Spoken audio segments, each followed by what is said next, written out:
Okusaba kwa leero ku kanisa Katwe Martyrs kubadde kwa njawulo kuba kuno kubadde kwa kukola bya nnyimba mu maloboozi ag'enjawulo wakati mu kujjukira emyoyo gy'abo abaafa nga bali baweereza mu kanisa eno nga nabo bali bayimbi mu kwaya.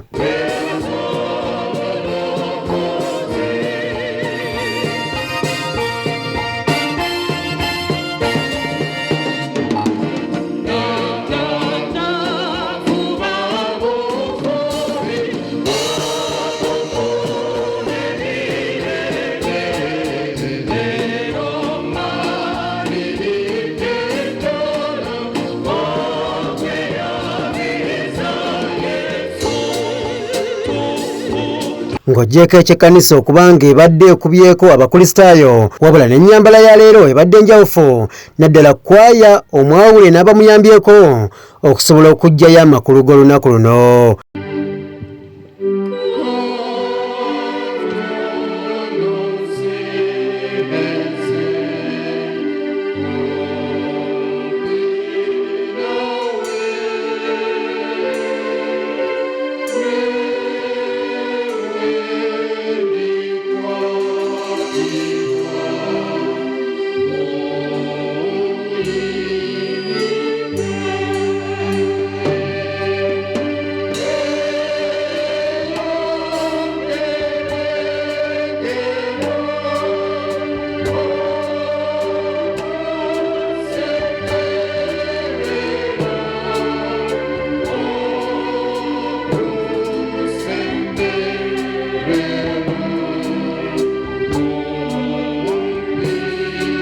Ng'oggyeko eky'okujjukira abagenzi mu ngeri eyawamu waliwo amannya ge banokoddeyo ne babajjukira mu ngeri ey'enjawulo. Kujjukira Omulangira Zimbe, Mwami Bongole, Sengoba Ronald, Frank Kazibwe ne Katumba Frank.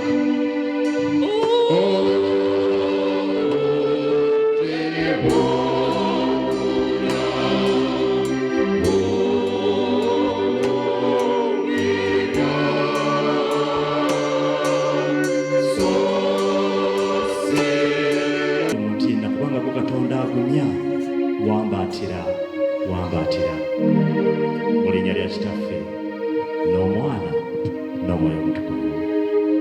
Engalo ez'amaanyi nga tukubira abaweereza bano mu ngalo. Mukama yeebazibwe.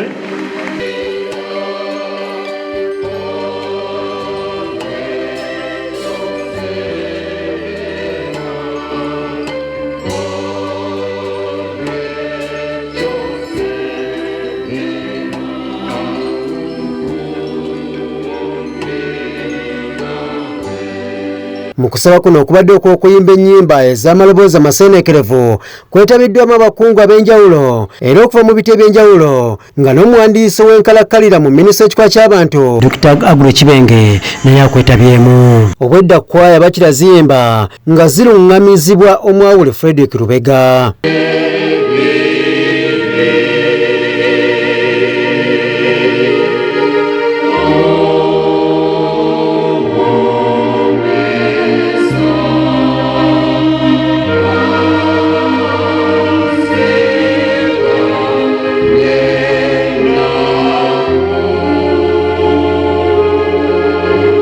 Ng'okusaba kwa leero tekunnatandika era nga bulijjo wasoseewo okusoma ebirango nga bisomeddwa mu buulizi Habati Kasule. Emmanuel Bakulu Mpaji ng'ono mutabani w'omwami n'omukyala Bakabuubi ab'Essagala Bulemeezi ne Winnie Najjuka ng'ono muwala w'omwami n'omukyala Bakatende ab'Eggayaza Kyaddondo bateekwa oteeka okuyingira mu bufumbo obutukuvu ng'ennaku z'omwezi 9 Desemba 2023 zigenda kubeera essaawa 6 zennyini mu Lutikko e Namirembe. Wakati mu kukoola by'ennyimba ne Ssenkulu Antake Group of Company nga yeetwala ne Delta TV Kaloni ow'ekitiibwa Dr. Gaston Lentake alabiddwako nga lwakati mwoyo nga mulinnye.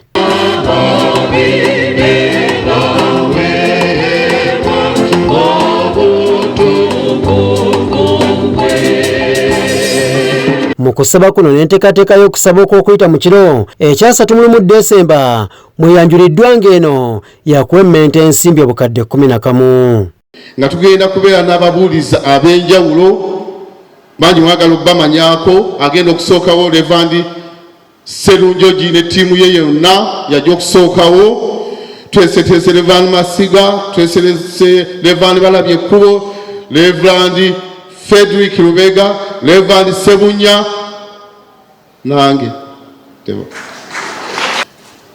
Ekisinze obukulu ekigenda okutwala ssente, stage, sound, screen, security, generator, tebagenda kukozesa eno kubanga twafunye ab'amaanyi ennyo, extra security.